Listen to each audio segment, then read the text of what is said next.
Hello, ഓസ്ട്രേലിയയുടെ PR-ൻ്റെ points കാൽക്കുലേഷനാണ് ഈ വീഡിയോയിൽ പറയാൻ പോകുന്നത്. അപ്പോൾ പുതിയ നീക്കങ്ങൾ പുതിയ ചേഞ്ചസ് ഒക്കെ ജൂലൈയിൽ വരാൻ സാധ്യതയുണ്ട്. പക്ഷേ അത് വന്നാലും ഒരു വർഷം കഴിഞ്ഞ് അതിൻ്റെ ഇംപ്ലിമെൻറ്റേഷൻ വരുള്ളൂ. അടുത്ത മാർച്ചിലേക്കായിരിക്കും പ്രോബബ്ലി ആ ഒരു പോയിന്റ്സ് ചേഞ്ച് സിസ്റ്റം വരുമ്പോൾ അത് ഇംപ്ലിമെൻ്റ് ആവുന്നത്. അതുകൊണ്ട് തന്നെ ഈ വീഡിയോയുടെ പ്രസക്തി ഒരു വർഷത്തേക്ക് വാലിഡിറ്റി ഉള്ള ഒരു വീഡിയോ ആണ് എന്ന് കരുതിയാണ് ഞാൻ ഈ വീഡിയോ വീണ്ടും ചെയ്യുന്നത്. ഒരുപാട് പേര് ചോദിക്കുന്നുണ്ടായിരുന്നു നമ്മുടെ ഇൻസ്റ്റാഗ്രാമിലെ പോസ്റ്റുകൾ കണ്ടിട്ട് 491, 189, 190 ഇതൊക്കെ ഞങ്ങൾക്ക് കിട്ടുമോ? അപ്പോൾ അതിൻ്റെ എലിജിബിലിറ്റി മനസ്സിലാക്കാൻ വേണ്ടിയാണ് ഈ വീഡിയോ. വളരെ ഈസി ആയിട്ട് നിങ്ങൾക്ക് നിങ്ങളുടെ പോയിൻറ്റ്സ് കാൽക്കുലേറ്റ് ചെയ്യാം. അപ്പോൾ നിങ്ങൾക്ക് ഓസ്ട്രേലിയയിലെ പെർമനൻറ്റ് റെസിഡൻസിക്കുള്ള സാധ്യത എത്രത്തോളം ഉണ്ടെന്ന് ഇവാലുവേറ്റ് ചെയ്യാനായിട്ട് ഈ പോയിൻറ്റ്സ് വീഡിയോ നിങ്ങളെ ഹെൽപ്പ് ചെയ്യും. ഒന്നാമതായിട്ട് സ്കിൽഡ് ഇൻഡിപെൻഡൻറ്റ് വിസ ഉണ്ട്. അത് 189 സബ് ക്ലാസ് എന്ന് പറയും. 2 190 സ്റ്റേറ്റ് സ്പോൺസേർഡ് സബ് ക്ലാസ് ഉണ്ട്. 491 റീജിയണൽ ഏരിയ സബ് ക്ലാസ് ഉണ്ട്. ഇതാണ് മൂന്നാമത്തെ കാറ്റഗറി. ഇങ്ങനെ 3 സബ് ക്ലാസ്സസിലേക്കുള്ള വിസ ഈ പോയിന്റ് സിസ്റ്റം വഴി തന്നെയാണ് നിർണ്ണയിക്കപ്പെടുന്നത്. അപ്പോൾ എന്താണ് 189, 190, 491 എന്ന് ആദ്യം തന്നെ പറയാം. 189 ഓൾ ഓവർ ഓസ്ട്രേലിയ നമുക്ക് താമസിക്കുകയും വർക്ക് ചെയ്യാൻ പറ്റുന്ന ഏറ്റവും അടിപൊളി വിസയാണ് 189. 190 വിസ എന്ന് പറഞ്ഞാൽ നമുക്കറിയാം ഓസ്ട്രേലിയയിലെ 6 സ്റ്റേറ്റും 2 ടെറിട്ടറീസും ആണുള്ളത്. ഈ 8 മേഖലകളിലേക്കും ഓരോ സ്റ്റേറ്റിലെ അതാത് ടെറിട്ടറികളിലേക്ക് അവിടുത്തെ സ്കിൽ ഷോർട്ടേജിൽ നമ്മളുടെ ഒക്യുപ്പേഷൻ ഉണ്ടെങ്കിൽ അവർ സ്പോൺസർ ചെയ്ത് തരുന്ന പ്രോഗ്രാമാണ് 190 സബ് ക്ലാസ്. മൂന്നാമത്തെ കാറ്റഗറി 491. നമുക്കറിയാം ഓസ്ട്രേലിയയിൽ 3 തരം ഏരിയാസ് ഉണ്ട്. കാറ്റഗറി ഓഫ് റീജിയൻസ് ഉണ്ട്. കാറ്റഗറി 1 എന്ന് പറഞ്ഞാൽ സിഡ്നി, മെൽബൺ, ബ്രിസ്ബെയിൻ. കാറ്റഗറി 2 എന്ന് പറഞ്ഞാൽ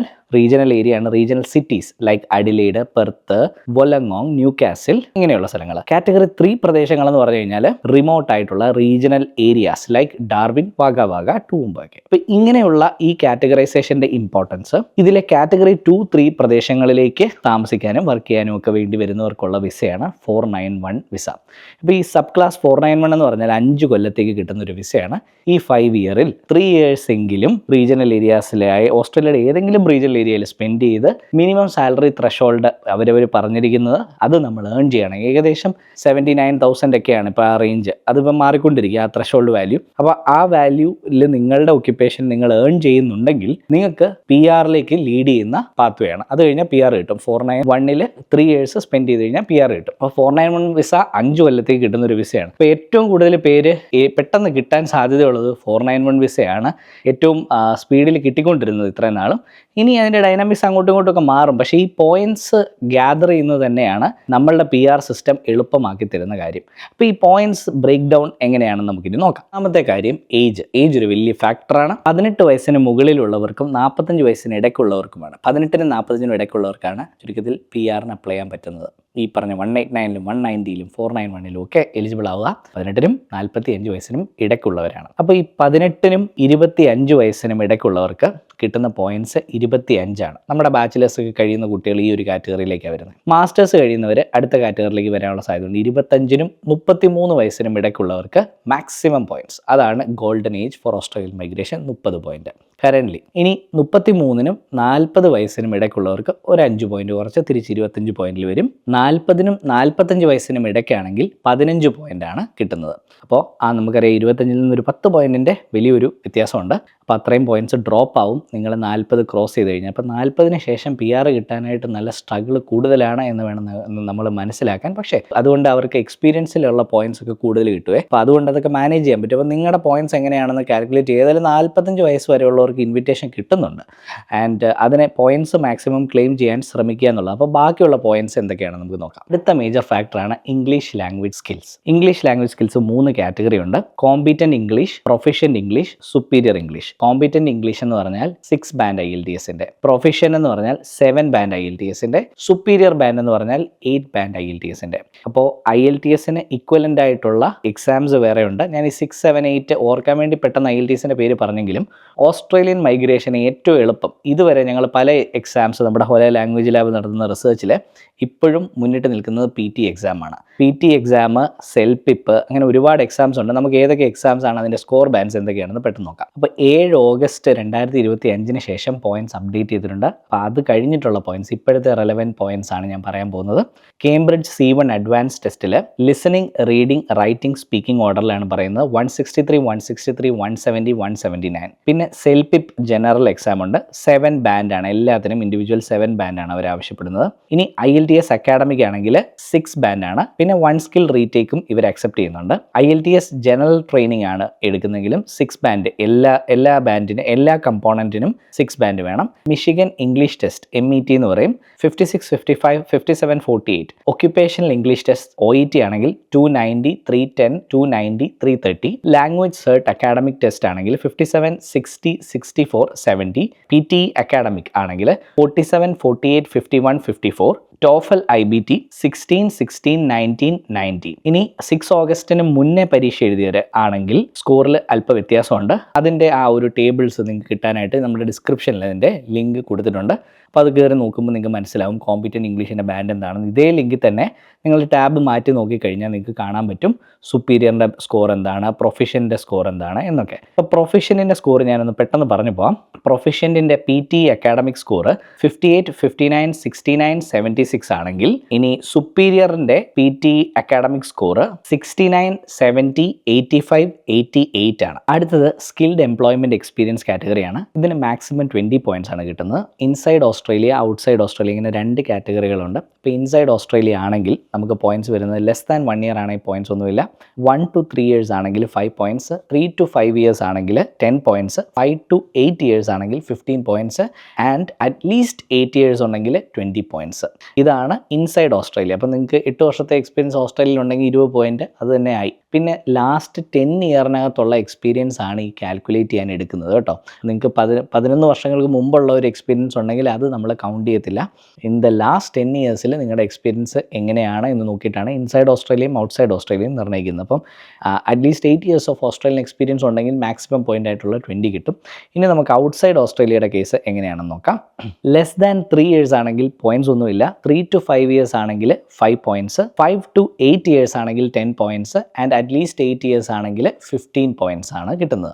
അപ്പോൾ മാക്സിമം നിങ്ങൾ കമ്പൈൻ ചെയ്തും ഒക്കെ വേണം എടുക്കാൻ. നാട്ടിലത്തെ എക്സ്പീരിയൻസും ഓസ്ട്രേലിയ എക്സ്പീരിയൻസും ഒക്കെ രണ്ടും ഉള്ളവർക്ക് രണ്ടിൻ്റെയും പോയിന്റ് എടുക്കാൻ പറ്റും. പക്ഷേ നാട്ടിലെ എക്സ്പീരിയൻസ് എടുക്കുമ്പോൾ നമ്മളുടെ എഡ്യൂക്കേഷൻ റെലവൻറ്റ് എഡ്യൂക്കേഷൻ അല്ല എന്ന് പറഞ്ഞ് നമ്മുടെ IT-യിലും അക്കൗണ്ടിങ്ങിലും ഒക്കെ ആദ്യത്തെ 1-2 കൊല്ലത്തെ എക്സ്പീരിയൻസ് അവർ കൺസിഡർ ചെയ്യാറില്ല. അത് എഡ്യൂക്കേഷൻ്റെ ഭാഗമാണ് എന്ന് പറയുന്നുണ്ട്. നമ്മുടെ എഡ്യൂക്കേഷൻ റെലവൻ്റ് അല്ല ഇൻഡസ്ട്രി സ്റ്റാൻഡേർഡ്സ് പ്രകാരം എന്നുള്ള ഒരു റീസൺ പറഞ്ഞിട്ടാണ് അവർ ആദ്യത്തെ 1-2 കൊല്ലത്തെ എക്സ്പീരിയൻസ് കട്ട് ചെയ്യുന്നത്. Not from every university. Sometimes well reputed ആയിട്ടുള്ള യൂണിവേഴ്സിറ്റീസിൽ വർക്ക് പ്ലേസ്മെൻറ്റോട് കൂടിയ പ്രോഗ്രാംസ് ഒക്കെ ആണെങ്കിൽ അത് കൺസിഡർ ചെയ്യും. പക്ഷേ ഞാൻ കൂടുതലും കണ്ടിരിക്കുന്ന IT അക്കൗണ്ടിങ് പ്രോഗ്രാമുകളിൽ ആദ്യത്തെ 2 വർഷത്തെ എക്സ്പീരിയൻസ് അവർ കൗണ്ട് ചെയ്യത്തില്ല പോയിൻറ്റ് സിസ്റ്റത്തിലേക്ക്.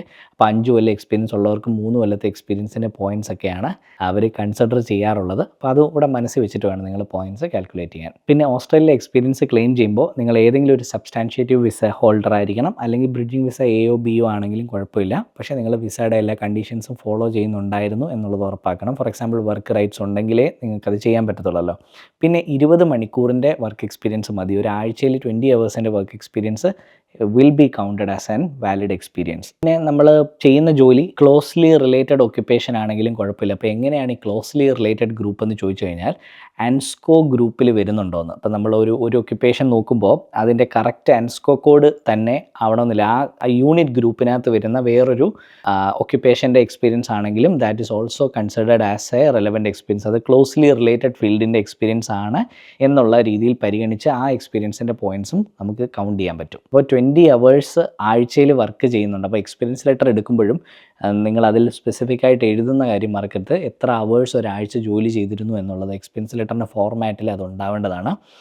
Minimum number of hours, full time ആണോ പാർട്ട് ടൈം ആണോ എന്നുള്ളതും ആഴ്ചയിൽ എത്ര മണിക്കൂർ ഉണ്ടായിരുന്നു എന്നുള്ളത് എഴുതുന്നത് ഇമ്പോർട്ടൻ്റ് ആയിട്ടുള്ള ഒരു ക്രൈറ്റീരിയയാണ്. എക്സ്പീരിയൻസിൻ്റെ പോയിൻറ്റ്സ് ക്ലെയിം ചെയ്യുമ്പോൾ നമ്മൾ സ്കിൽ അസസ്മെൻറ്റ് ബോഡിയാണ് ഈ എക്സ്പീരിയൻസ് പലപ്പോഴും പരിശോധിച്ചിട്ട് അതിന് പോയിൻറ്റ്സ് തരുന്നത്.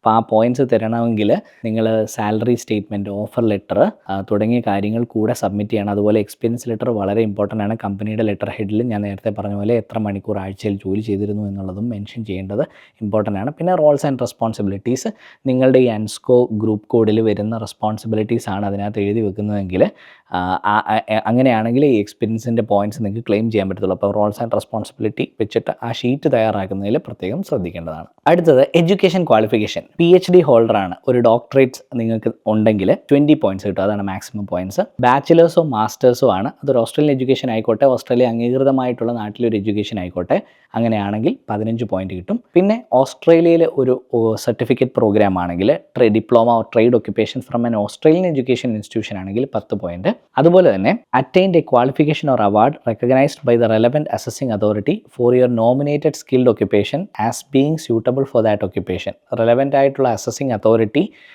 നിങ്ങളുടെ ഒരു ചെറിയ സർട്ടിഫിക്കേഷൻ പ്രോഗ്രാം ആണെങ്കിലും അതിനെ അവരെ അംഗീകരിച്ചു കഴിഞ്ഞാൽ അതിന് 10 പോയിൻറ്റ് കിട്ടും. അപ്പോൾ അത് കേസ് ബൈ കേസ് ബേസിസിൽ നമ്മൾ അപ്ലൈ ചെയ്യുമ്പോഴാണ് നമുക്കറിയാൻ പറ്റുന്നത്. പക്ഷേ ഒരു പരിധിവരെ നിങ്ങളുടെ അങ്ങനത്തെ സർട്ടിഫിക്കേഷൻ ക്വാളിഫിക്കേഷൻസ് നമ്മൾ റൺ ചെയ്യുമ്പോൾ നമുക്ക് ഏകദേശം മനസ്സിലാവും from our previous experience and നമ്മുടെ നോളജ് ഡാറ്റാബേസിൽ നമ്മൾ സെർച്ച് ചെയ്യുമ്പോൾ എത്ര പ്രോബബിലിറ്റി ഉണ്ടെന്ന് കാണാൻ പറ്റും. അപ്പോൾ അതിന് 10 പോയിൻറ്റ്സ് ആണ് കിട്ടുന്നത്. പക്ഷേ കൂടുതലും ഈ ക്വാളിഫിക്കേഷൻ അസസ്ഡ് ആയിട്ടുള്ള ക്വാളിഫിക്കേഷൻ നമ്മളെപ്പോഴും റെക്കഗ്നൈസ് സ്റ്റാൻഡേർഡ് ഉള്ളതാണോ എന്ന് ചെക്ക് ചെയ്യാനായിട്ട് നമുക്ക് വെബ്സൈറ്റ്സ് ഉണ്ട്. അപ്പോൾ ഓസ്ട്രേലിയ അംഗീകരിക്കുന്നതാണോ എന്ന് നമ്മൾ ചെക്ക് ചെയ്തിട്ട് പറഞ്ഞു തരുന്നതാണ് ഈ എഡ്യൂക്കേഷൻ്റെ പോയിൻറ്റ്സ് നമുക്ക് ക്വാളിഫൈ ചെയ്യാവുന്നത്. പക്ഷേ നോർമലി നമ്മുടെ നാട്ടിലെ എല്ലാ യൂണിവേഴ്സിറ്റികളിലും പഠിക്കുന്നത് ഇവിടെ അക്സെപ്റ്റഡ് ആണ്. മിക്ക യൂണിവേഴ്സിറ്റിയിൽ ഇപ്പോൾ ഓപ്പൺ യൂണിവേഴ്സിറ്റികളൊക്കെ ആണെങ്കിലാണ് അക്സെപ്റ്റ് ചെയ്യാൻ പറ്റാത്തത്. അതായത് പ്രോപ്പറായിട്ട് റൺ ചെയ്തിട്ട് പ്രീ റിക്വസിറ്റ്സ് ഒക്കെ നോക്കിയിട്ട് അഡ്മിറ്റ് ചെയ്യുന്നതാണെങ്കിൽ, ഫോർ എക്സാമ്പിൾ ഇയർ 12 കഴിഞ്ഞിട്ട് മാത്രം ബാച്ചിലേഴ്സ് പ്രോഗ്രാമിന് അഡ്മിഷൻ കൊടുക്കുന്ന ഒരു യൂണിവേഴ്സിറ്റി ആണെങ്കിൽ ഒബ്വിയസ്ലി അത് ഗൈഡ് ലൈൻസ് ഫോളോ ചെയ്യുന്നതാണ്. അതുകൊണ്ട് തന്നെ ഓസ്ട്രേലിയയിലും അത് എലിജിബിൾ ആകാനുള്ള ചാൻസ് ഉണ്ട്. അപ്പോൾ നമുക്ക് ചെക്ക് ചെയ്ത് നോക്കിയിട്ട് അത് കൃത്യമായിട്ട് പറഞ്ഞു തരാൻ പറ്റും നിങ്ങൾക്ക് എലിജിബിൾ ആണോ അല്ലയോ എന്ന്. അതുപോലെ സ്പെഷ്യലിസ്റ്റ് എഡ്യൂക്കേഷൻ ക്വാളിഫിക്കേഷൻ എന്ന് പറഞ്ഞൊരു കാറ്റഗറി ഉണ്ട്, അതുവഴി 10 പോയിൻറ്റ്സ് കിട്ടും. ഇത് മാസ്റ്റർ ബൈ റിസർച്ച് അല്ലെങ്കിൽ PhD ചില മേഖലകളിൽ ചെയ്യുമ്പോൾ മാത്രം കിട്ടുന്നതാണ് ആ 10 പോയിൻറ്റ്സ്. ഏതൊക്കെയാണ് ആ മേഖലകൾ നമുക്ക് നോക്കാം.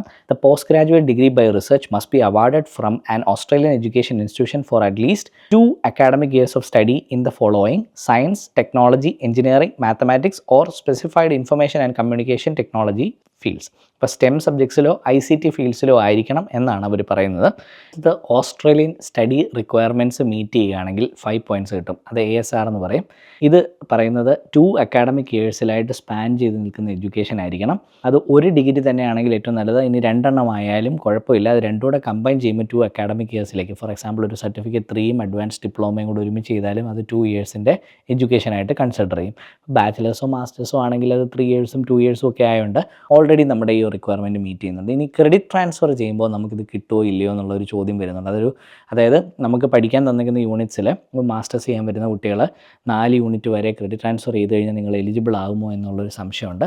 അതൊരു ബ്രിമ്മിലാണ് ശരിക്കും 4 യൂണിറ്റ്സ് വരെ എടുത്താൽ. പക്ഷേ 3 യൂണിറ്റ്സ് വളരെ സേഫാണ്. 4 യൂണിറ്റ് എടുത്താലും സേഫാണ്. അങ്ങനെ എടുത്തവരുണ്ട്. പക്ഷേ അത് കേസ് ബൈ കേസ് ബേസിസിലായിരിക്കും, നമുക്ക് ഉറപ്പിച്ച് പറയാൻ പറ്റുന്നത്.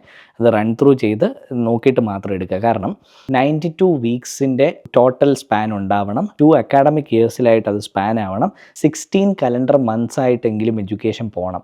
അപ്പോൾ അത്രയും കാര്യങ്ങൾ മെയിൻറ്റെയിൻ ചെയ്യുകയും ചെയ്യണം എന്നുള്ളത് കൊണ്ട് നിങ്ങളുടെ ക്രെഡിറ്റ്സ് എടുക്കുന്ന കാര്യം കൃത്യമായിട്ട് നോക്കിയിട്ട് ചെയ്യാം. 3 എണ്ണമൊക്കെ വരെ ക്രെഡിറ്റ് ട്രാൻസ്ഫർ ചെയ്യാം. നിങ്ങൾ പ്രീവിയസ് എഡ്യൂക്കേഷൻ ചെയ്തിട്ടുണ്ടെങ്കിൽ അതിന് റെലവൻ്റ് ആയിട്ടുള്ള കാര്യങ്ങൾ നിങ്ങൾ പഠിച്ചിട്ടുണ്ട്, നിങ്ങളുടെ സബ്ജക്ട്സിൽ അത് ഉണ്ട് എന്ന് കാണിച്ചു കഴിഞ്ഞാൽ നിങ്ങളുടെ കോഴ്സ് അഡ്വൈസർ വഴി അത് നിങ്ങൾക്ക് കുറച്ചെടുക്കാൻ പറ്റും. അങ്ങനെ സേവ് ചെയ്യാൻ പറ്റും. ചിലപ്പോൾ ഒരു ട്യൂഷൻ ഫീയുടെ ഒരു കുറച്ച് പോർഷൻ വരെ സേവ് ചെയ്യാൻ പറ്റും. എന്നാലും ഈ ASRനെ പറ്റി കൃത്യമായിട്ട് പഠിച്ച് മനസ്സിലാക്കണം. ഓസ്ട്രേലിയൻ സ്റ്റഡി റിക്വയർമെൻറ്റ്സ് ആയിട്ടുള്ള 2 academic years എന്നുള്ളതും 92 വീക്സ് എന്നുള്ളതും 16 calendar months എന്നുള്ളതും മനസ്സിലുണ്ടെങ്കിൽ നിങ്ങൾക്ക് 5 പോയിൻറ്റ് കിട്ടും. അപ്പോൾ ഒട്ടുമിക്ക ലെവൽ സ്റ്റുഡൻസും പഠിക്കാൻ വരുന്നവർക്ക് ഈ 5 പോയിൻറ്റ്സ് കിട്ടുന്നുണ്ട്. ഈ കോഴ്സ് എക്സ്ചേഞ്ച് ഒക്കെ ചെയ്യുന്ന ആൾക്കാർ ചോദിക്കാറുണ്ട്, ഞങ്ങൾ കുറച്ച് നാട്ടിലും കുറച്ച് ഓസ്ട്രേലിയയും കുറച്ച് യൂറോപ്പിലും ഒക്കെ പഠിക്കുമ്പോൾ നിങ്ങൾ 16 calendar months തികഞ്ഞിട്ടുണ്ടോ എന്ന് നോക്കിയാൽ മതി. For example semester 1 outside Australia, semester 2 in Australia, 3 in Australia, 4 in Australia, 5 outside Australia, 6 in Australia ആണെങ്കിൽ ഈ പറഞ്ഞ ക്രൈറ്റീരിയ അവർ മീറ്റ് ചെയ്യുന്നുണ്ട്. The pattern of studies does not matter as long as the Australian study requirement is met. ഇതിൻ്റെ evidence ആയിട്ട് എപ്പോഴും എടുക്കുന്നത്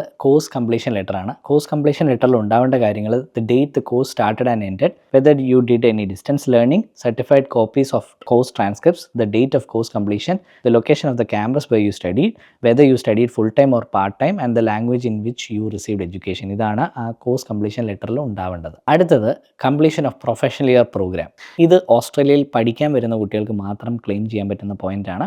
പഠിച്ചു കഴിഞ്ഞ് നിങ്ങൾക്ക് 485 സ്റ്റേ ബാക്ക് വിസയ്ക്ക് എലിജിബിൾ ആണ്. ആ വിസയ്ക്ക് അപ്ലൈ ചെയ്യുന്ന സമയത്ത് ആ 485 വിസയിലുള്ള പീരീഡിൽ മാത്രമേ നിങ്ങൾക്ക് പ്രൊഫഷണൽ ഇയറിലേക്ക് എൻറോൾ ചെയ്യാൻ പറ്റത്തുള്ളൂ. ഇതൊരു 1 ഇയർ പ്രോഗ്രാമാണ്. അപ്പോൾ 485 വിസയിൽ നിങ്ങൾ എക്സ്പയർ ആവുന്നതിന് 1 ഇയർ മുന്നായിട്ടെങ്കിലും ഈ കോഴ്സിൽ എൻറോൾ ചെയ്താലേ നിങ്ങൾക്ക് ഇത് കംപ്ലീറ്റ് ചെയ്യാൻ പറ്റത്തുള്ളൂ. ഇത് പല കുട്ടികളും മറന്നുപോയി. ഏറ്റവും അവസാനത്തേക്കാണ് അയ്യോ ഇങ്ങനൊരു ഓപ്ഷൻ ഉണ്ടായിരുന്നു, ഇത് ചെയ്തിരുന്നെങ്കിൽ എനിക്കൊരു 5 പോയിന്റ് കിട്ടുമായിരുന്നു എന്നൊക്കെ പറഞ്ഞ് സങ്കടപ്പെടുന്നത് കാണാറുണ്ട്. അതുകൊണ്ട് നേരത്തെ തന്നെ നിങ്ങളുടെ ചാൻസസ് എന്താണെന്ന് മനസ്സിലാക്കുക. ഇവിടെ പഠിക്കാൻ വരുന്ന കുട്ടികൾക്കുള്ള ഒരു ഓപ്ഷനാണ് 5 points for professional year program. അപ്പോൾ ഇതിൽ IT-ക്കും അക്കൗണ്ടിങ്ങിനും എഞ്ചിനീയറിങ്ങിനും ഉണ്ടായിരുന്നു. അതിൽ അക്കൗണ്ടിങ്ങിന് ഇപ്പോൾ ഈ പ്രോഗ്രാം റൺ ചെയ്യുന്നില്ല, വിച്ച് ഇസ് ഗുഡ്. അപ്പോൾ IT-ക്കും എഞ്ചിനീയറിങ്ങിനും മാത്രമാണ് ഈ ഒരു 5 പോയിൻറ്റ്സ് ക്ലെയിം ചെയ്യാൻ പറ്റുന്നത്. അപ്പോൾ അതിൻ്റെ ഒരു ഗുഡ് എന്ന് ഞാൻ പറയാൻ കാരണം അക്കൗണ്ടിങ്ങിൽ ഈ 5 പോയിൻറ്റ്സ് കൊടുക്കുന്നുണ്ടായിരുന്നെങ്കിൽ എല്ലാവരും ഇത് ചെയ്യണമായിരുന്നു അല്ലേ. അക്കൗണ്ടിങ്ങിൽ ഇത് ചെയ്യുന്നവർക്ക് ആ അഡീഷണൽ 5 പോയിൻറ്റ്സ് കിട്ടും. ഇപ്പോൾ അത് കൊടുക്കുന്നില്ലാത്തതുകൊണ്ട് ആരും ചെയ്യുന്നില്ലാത്തതുകൊണ്ട് ആ കോമ്പറ്റീഷൻ കുറഞ്ഞു കിട്ടി. പക്ഷേ അതിൻ്റെ ഒരു അഡ്വാൻറ്റേജ് ഉണ്ടായിരുന്നത് ഈ ഓഫ് ഷോറിൽ നിന്ന് അപ്ലൈ ചെയ്യുന്നവരെക്കാളും ഈ ഓസ്ട്രേലിയയിൽ നിന്ന് പഠിക്കുന്ന സ്റ്റുഡൻസിന് ഇതൊരു അഡ്വാൻറ്റേജ് ആയിരുന്നു. കാരണം that is A 5 differentiator point for students. അപ്പോൾ അത് IT-യിലും എഞ്ചിനീയറിങ്ങിലും അതുണ്ട്. അപ്പം IT-യും എഞ്ചിനീയറിങ്ങിലും സീരിയസ് ആയിട്ട് കരിയർ ബിൽഡ് ചെയ്യാൻ ആഗ്രഹിക്കുന്നവർ ഈ 5 പോയിൻറ്റ്സ് എടുക്കുന്ന കാര്യം മറന്നു പോകാതിരിക്കുക. ഇതിന് ഇഷ്ടംപോലെ പ്രൊവൈഡേഴ്സ് ഉണ്ട്. അപ്പോൾ ഏറ്റവും നല്ല പ്രൊവൈഡേഴ്സ് ഏതാണ് നിങ്ങളുടെ ഏരിയയിലുള്ളത് എന്ന് നോക്കിയിട്ട് കോസ്റ്റും ഒക്കെ ഏകദേശം സ്റ്റാൻഡേർഡ് ആണ്, എന്നാലും കോസ്റ്റും ഒക്കെ നിങ്ങൾ നോക്കിയിട്ട് ഫിക്സ് ചെയ്താൽ മതി. ഇപ്പോൾ ACSൻ്റെ സൈറ്റിൽ പോയാൽ നിങ്ങൾക്ക് കാണാം ആരൊക്കെയാണ് പ്രൊവൈഡേഴ്സ്. അതുപോലെ എഞ്ചിനീയറിംഗ് ഓസ്ട്രേലിയയുടെ സൈറ്റിലും ഉണ്ടാകും പ്രൊഫഷണൽ ഇയറിൻ്റെ ആരൊക്കെയാണ് വെരിഫൈഡ് പ്രൊവൈഡേഴ്സ് എന്ന്. അപ്പോൾ നിങ്ങൾക്ക് ആർക്കെങ്കിലും ഇങ്ങനെയുള്ള അഡ്മിഷൻ ആവശ്യമാണെങ്കിലും നമ്മളെ കോൺടാക്ട് ചെയ്ത് കഴിഞ്ഞാൽ ഈ പ്രോഗ്രാംസുമായിട്ട് നിങ്ങളെ കണക്ട് ചെയ്ത് തരാം. അടുത്തതാണ് credential community language test, NATI CCL എന്ന് പറയും. അപ്പോൾ NATI എന്ന് പറഞ്ഞ ബോർഡ് ഇവിടെ ട്രാൻസ്ലേഷൻ്റെയും ഒക്കെ ഉള്ള ഒരു സർവീസ് ബോർഡാണ് കാൻബറയിലുള്ള. അപ്പോൾ ഈ ബോർഡ് നടത്തുന്ന ഒരു എക്സാം ഉണ്ട്, ക്രിഡൻഷ്യൽ കമ്മ്യൂണിറ്റി ലാംഗ്വേജ് ടെസ്റ്റ്. ഇത് മൾട്ടിപ്പിൾ ലാംഗ്വേജസിലുള്ള സ്കില്ലും അത് ഇംഗ്ലീഷിലേക്ക് നിങ്ങൾക്ക് ട്രാൻസ്ലേറ്റ് ചെയ്യാനുള്ള സ്കില്ലുമാണ് ഇത് അസസ് ചെയ്യുന്നത്. ഒരു സിമ്പിൾ എക്സാമാണ്. ഞാൻ ഇതിനെപ്പറ്റി ഒരു റീലൊക്കെ ചെയ്തിരുന്നു ഇൻസ്റ്റാഗ്രാമിൽ.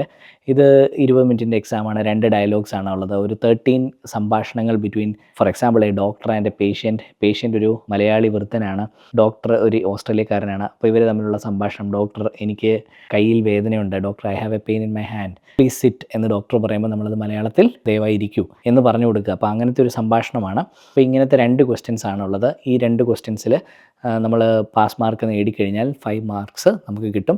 ഇത് ഹിന്ദിയിലും മലയാളത്തിലും തെലുഗുവിലും ഒക്കെ ഉണ്ട്, മൾട്ടിപ്പിൾ ലാംഗ്വേജിലുണ്ട്. മലയാളത്തിൽ ഈ എക്സാം ഉള്ളതുകൊണ്ട് തന്നെ വളരെ ഈസി ആയിട്ട് നിങ്ങൾക്ക് കിട്ടുന്നൊരു 5 പോയിൻറ്റ്സ് ആണ് NATI CCL. ഇത് വിദേശത്തുനിന്നുള്ളവർക്കും ഒക്കെ അപ്ലൈ ചെയ്യാം. ഓൺലൈനായിട്ട് ഇപ്പോൾ ഈ എക്സാം അവൈലബിൾ ആയതുകൊണ്ട് ഓസ്ട്രേലിയ വന്ന് എഴുതണമെന്നില്ല.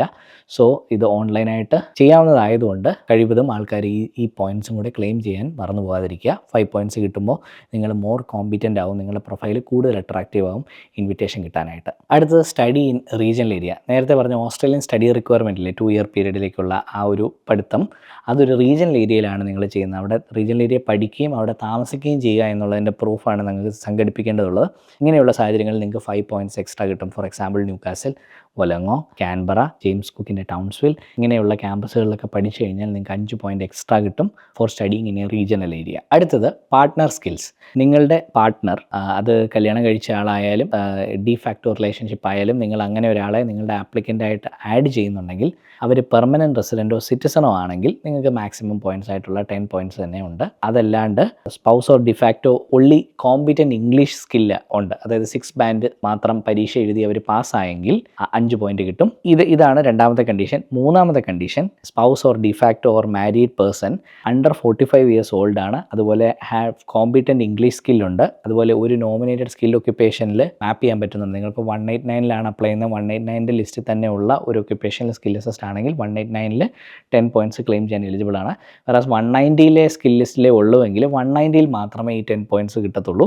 അപ്പം നിങ്ങൾക്ക് ആ പാർട്ട്ണറിൻ്റെ 10 പോയിൻറ്റ്സ് കിട്ടാനാണെങ്കിൽ പാർട്ട്ണർ സ്കിൽഡ് ആയിരിക്കണം, നിങ്ങളുടെ അപ്ലൈ ചെയ്യുന്ന അതേ സബ് ക്ലാസ്സിലെ ലിസ്റ്റിൽ ആളുടെ സ്കില്ലും അസസ്ഡ് ആയിട്ട് ഉണ്ടാവണം, ഒപ്പം തന്നെ കോമ്പിറ്റൻറ്റ് ഇംഗ്ലീഷ് ആയിട്ടുള്ള 6 ബാൻഡിൻ IELTS അല്ലെങ്കിൽ അതിൻ്റെ ഇക്വലൻറ്റ് PT സ്കോർ, അതുപോലെ അണ്ടർ 45 ഇയേഴ്സ് ഓഫ് ഏജ്. ഈ കണ്ടീഷൻസ് മീറ്റ് ചെയ്യുകയാണെങ്കിൽ 10 പോയിൻറ്റ്സ് പാർട്ട്ണറിനെയും കൂടെ ക്ലെയിം ചെയ്യാൻ പറ്റും. അപ്പോൾ സിംഗിളായിട്ടിരിക്കുന്നവർക്കും 10 പോയിൻറ്റ്സ് ആണ്, പാർട്ട്ണറിനെ അപ്ലൈ ചെയ്യുന്നില്ലെങ്കിൽ. ഇപ്പോൾ എൻ്റെ കേസിൽ ഞാൻ PR എടുക്കുന്ന സമയത്ത് ആക്ച്വലി എൻ്റെ കല്യാണം ഞാനൊരു പോസ് വെക്കേണ്ടി വന്നു കുറച്ച് പീരീഡിലേക്ക് എൻ്റെ PR ഗ്രാൻഡ് കിട്ടുന്നവരെ. അപ്പം നമുക്ക് ഇൻവിറ്റേഷൻ കിട്ടിയപ്പോൾ ഞാൻ സിംഗിളായിരുന്നു, ഇപ്പോൾ ഇൻവിറ്റേഷൻ കിട്ടി ഗ്രാൻഡ് വരുന്നതിന് മുന്നായിട്ട് ഞാൻ കല്യാണം കഴിച്ചു കഴിഞ്ഞാൽ എൻ്റെ പാർട്ട്ണറിനെ കൂടെ അപ്ലൈ ചെയ്യുന്ന സമയത്ത് എൻ്റെ 10 പോയിൻറ്റ്സ് നഷ്ടപ്പെടും. അല്ലെങ്കിൽ എൻ്റെ പാർട്ട്ണറിന് സ്കിൽ അസസ്മെൻറ്റ് ഞാൻ കംപ്ലീറ്റ് ചെയ്ത് വെക്കണം, ആളുടെ ഇംഗ്ലീഷ് ടെസ്റ്റ് കംപ്ലീറ്റ് ചെയ്യണം. ഇങ്ങനത്തെ സ്റ്റെപ്സ് ചെയ്യാണ്ട് ആഡ് ചെയ്ത് കഴിഞ്ഞാൽ അല്ലാണ്ട് നമ്മൾ ഇൻവിറ്റേഷൻ കിട്ടിയ ഈ സ്റ്റാറ്റസിൽ നിന്ന് ഇൻവിറ്റേഷൻ ഗ്രാൻഡ് വരുന്നതിന് മുന്നേ നമ്മുടെ സ്റ്റാറ്റസ് ചേഞ്ച് ആയാൽ നിങ്ങളുടെ ആപ്ലിക്കേഷൻ തന്നെ അസാധുവായി പോകാം. അപ്പോൾ ഇങ്ങനത്തെ കുറച്ച് കണ്ടീഷൻസ് ഉണ്ട് ഇതിനകത്ത് മനസ്സിലാക്കേണ്ടത്. അപ്പം വളരെ കെയർഫുള്ളായിട്ട് വേണം നിങ്ങളുടെ ആപ്ലിക്കേഷൻസ് ഫ്രെയിം ചെയ്യാനായിട്ട്. ഈ പോയിൻറ്റ്സ് മുഴുവൻ നോക്കിയിട്ട് ഏറ്റവും നന്നായി പോയിൻറ്റ്സ് ക്ലെയിം ചെയ്യാൻ നോക്കുക. ഏറ്റവും നല്ല പോയിൻറ്റ്സ് ഉള്ളവർക്ക് പെട്ടെന്ന് ഇൻവിറ്റേഷൻ കിട്ടും. അപ്പോൾ അതായിരിക്കണം നിങ്ങളുടെ ഒരു മോട്ടീവ്. നല്ലൊരു മൈഗ്രേഷൻ ഏജൻറ്റിനെ എംപ്ലോയ് ചെയ്യുന്നതിനേക്കാളും ഏറ്റവും ഇമ്പോർട്ടൻ്റ് സ്കോർസ് ഏതാണെന്ന് മനസ്സിലാക്കുകയും ആ സ്കോർസ് നന്നായിട്ട് എങ്ങനെ ക്ലെയിം ചെയ്യാം അതിന് വേണ്ട മോട്ടിവേഷനും കറക്റ്റ് റിയാലിറ്റി. ഇപ്പോൾ കഴിഞ്ഞ ഇൻവിറ്റേഷൻ റൗണ്ട്സിൽ എത്ര പോയിൻറ്റ്സിലാണ് നിങ്ങളുടെ ഒക്യുപ്പേഷൻ ഇൻവിറ്റേഷൻ പോയേക്കുന്നത് എന്ന് മനസ്സിലാക്കിയിട്ട് അതനുസരിച്ച് നിങ്ങളൊരു പ്ലാൻ പ്രിപ്പയർ ചെയ്യുക. എപ്പോഴും ബെയർ മിനിമത്തിൽ നോക്കാതെ എല്ലാ വർഷവും കഴിയുമ്പോഴും കോമ്പറ്റീഷൻ കൂടി വരും. അപ്പോൾ നിങ്ങൾ ട്രെൻഡ് ബെയർ മിനിമം 65 പോയിൻറ്റ്സ് ഉണ്ടെങ്കിൽ നിങ്ങൾക്ക് അപ്ലൈ ചെയ്യാൻ പറ്റും. പക്ഷേ 65 കൊണ്ട് നിങ്ങൾക്ക് ഇൻവിറ്റേഷൻ കിട്ടും എന്ന് പറയാൻ പറ്റത്തില്ല. അത് പല ഒക്യുപ്പേഷൻസിന് ഡിഫറൻ്റ് ആണ്. ഇപ്പം ട്രേഡ് ഒക്യുപ്പേഷൻസിനൊക്കെ 65 പോയിൻറ്റ്സിൽ ഇൻവിറ്റേഷൻ കിട്ടുന്നുണ്ട്. നഴ്സിംഗ്, സോഷ്യൽ വർക്കിനൊക്കെ 75 പോയിൻറ്റ്സിലാണ് ഇൻവിറ്റേഷൻ കിട്ടുന്നത്. എഞ്ചിനീയറിംഗ് റിലേറ്റഡ് ഒക്യുപ്പേഷൻസിന് 85-നും IT അക്കൗണ്ടിങ് പോലെയുള്ളതിന് 95 പോയിൻറ്റ്സിലൊക്കെയാണ് റീസെൻറ്റ് ഇൻവിറ്റേഷൻ പോയിരിക്കുന്നത്. ഇതിനെ മാറി മറിയും, എന്നാലും ഈ ഒരു പോയിൻറ്റ് സിസ്റ്റം ആയിരിക്കും തുടരുക. അപ്പോൾ നിങ്ങൾ മാക്സിമം പോയിൻറ്റ്സ് ക്ലെയിം ചെയ്യുന്നതിനെ പറ്റി ശ്രമിക്കുക. അത് കൂട്ടുമ്പോൾ നിങ്ങൾക്ക് പെട്ടെന്ന് PR കിട്ടും. പെട്ടെന്ന് PR കിട്ടിക്കഴിഞ്ഞാൽ പെട്ടെന്ന് ഓസ്ട്രേലിയ വരാം, സെറ്റിൽ ആവാൻ, കാര്യങ്ങൾ മച്ച് മോർ ബെറ്ററാണ്. ഓരോ ദിവസം കഴിയും തോറും കോമ്പറ്റീഷൻ കൂടിക്കൂടിയാണ് വരുന്നത്. 189 പോയിൻറ്റ്സ് ആണ് നമ്മളിപ്പോൾ പറഞ്ഞത്. ഇനി 190ക്ക് അഡീഷണൽ 5 പോയിൻറ്റ്സ് സ്റ്റേറ്റ് സ്പോൺസർഷിപ്പ് എന്ന് പറഞ്ഞ് തരുന്നുണ്ട്. അപ്പോൾ ഈ എല്ലാവരും ആലോചിക്കും, ഈ 190 പോയിൻറ്റ്സിന് ഈ 5 പോയിൻറ്റ് കിട്ടുന്നതുകൊണ്ട് എന്താ അഡ്വാൻറ്റേജ്? കാരണം ഈ 190ക്ക് അപ്ലൈ ചെയ്യുന്ന എല്ലാവർക്കും 5 പോയിൻറ്റ് കിട്ടുന്നില്ലേ? അവിടെയാണ് ഒരേ ഒരു കാര്യത്തിലേ വ്യത്യാസമുള്ളൂ. ആ കോമ്പറ്റീഷനിൽ എല്ലാവർക്കും 5 പോയിൻറ്റ് കിട്ടുന്നുണ്ടെങ്കിലും minimum points to apply for EOI വെക്കാൻ, എക്സ്പ്രഷൻ ഓഫ് ഇൻട്രസ്റ്റ് ഇടാനായിട്ട് മിനിമം വേണ്ടത് 65 പോയിൻറ്റ്സ് ആണെന്നറിയാം. അപ്പോൾ നിങ്ങളുടെ ബാക്കി പോയിൻറ്റ്സ് എല്ലാം കൂടെ കൂട്ടി നിങ്ങൾ 60ലാണ് നിൽക്കുന്നതെങ്കിൽ 190യുടെ 5 കൂടെ ചേരുമ്പോൾ 60 + 5 65 വെച്ച് നിങ്ങൾ EOI സബ്മിറ്റ് ചെയ്യാനായിട്ട് എലിജിബിൾ ആവും. അപ്പം മച്ച് ഡിമാൻഡിലുള്ള ഒക്യുപ്പേഷൻസിലൊക്കെ ഇതൊരു ഹെൽപ്ഫുൾ തിങ് ആണ്. അതുകൊണ്ടാണ് ഈ 5 പോയിൻറ്റ്സിൻ്റെ റിലവൻസ് വരുന്നത്. അതുപോലെ 491 വിസയ്ക്ക് 15 പോയിൻ്റാണ് സ്റ്റേറ്റ് സ്പോൺസർഷിപ്പ് ആയിട്ട് കയറി വരുന്നത്. അപ്പം നിങ്ങൾക്ക് മിനിമം ഈ പറഞ്ഞ പോയിൻറ്റ്സ് കാൽക്കുലേഷനിൽ 50 പോയിൻ്റ് അടിച്ചു കഴിഞ്ഞാൽ ഈ 491ൻ്റെ 15 ബോണസ് കൂടെ കിട്ടുമ്പോൾ 65 ഇട്ട് നിങ്ങൾ EOI ഇടാൻ എലിജിബിൾ ആകും എന്നുള്ളതാണ് അതിൻ്റെ അഡ്വാൻറ്റേജ്. അപ്പം ഈ 15 5 ഉണ്ട് എന്ന് കരുതി നിങ്ങൾ അങ്ങനെയല്ല ചിന്തിക്കേണ്ടത്, കാരണം അത് എല്ലാ ആപ്ലിക്കൻസിനും കിട്ടുന്നുണ്ടല്ലോ. അപ്പോൾ ബാക്കിയുള്ള പോയിൻറ്റ്സ് ആണ് ശരിക്കും determining factor whether you will get it or not.